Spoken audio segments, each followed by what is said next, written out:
l'engagement de justement tenir régulièrement.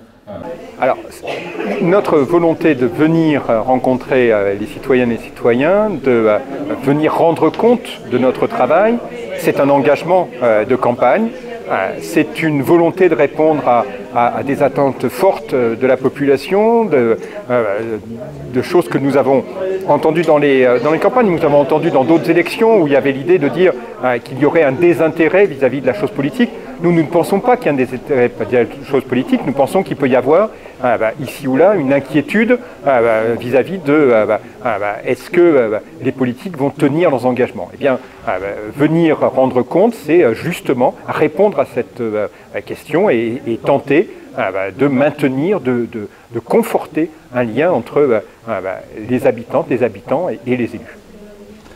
Donc j'aurais aimé savoir quels sont les... Parce qu'il y a plusieurs dispositifs possibles, des dispositifs privés, des dispositifs publics-privés, des dispositifs publics. Je voudrais des précisions quant à l'orientation des transports dans le Gard, proposés par la région, l'aménagement des routes, des trains, et ainsi de suite. C'est un pôle en plus intéressant par rapport à l'environnement et à la création d'emplois. C'est porteur de beaucoup d'emplois. Depuis la séparation, ce n'est plus possible. Et nous avons donc des jeunes qui ne peuvent plus prendre le bus pour, par exemple, aller le mercredi au cinéma ou autre sur Bagnols-sur-Cèze ou à la médiathèque ou au sport. Il y avait un débat qui est prévu par la CCI ces jours-ci. Voilà, on aimerait en savoir un peu plus. Quoi. On a un serpent de mer qui dure depuis au moins 40 ans, qui est la voie rapide entre guillemets entre Ponce d'Esprit et Avignon, à quelque chose près, en évitant Bagnols-sur-Cèze.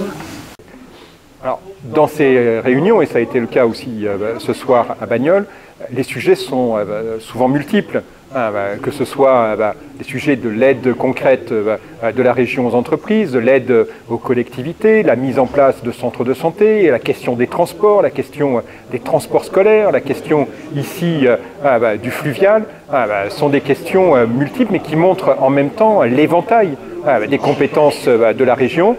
Et il est intéressant et important de justement pouvoir répondre à ces différentes questions, de pouvoir ouvrir des pistes et de surtout pouvoir confirmer que l'essentiel c'est qu'il y ait des projets de collectivité et que la région est une collectivité qui est prête à répondre aux projets, qui est prête à s'engager dans des cofinancements, qui est prête à travailler avec les habitants, les habitantes, les ayants droit au transport, les ayants droit à la santé, parce que nous voulons qu'il y ait une réduction des inégalités à l'échelle de la région.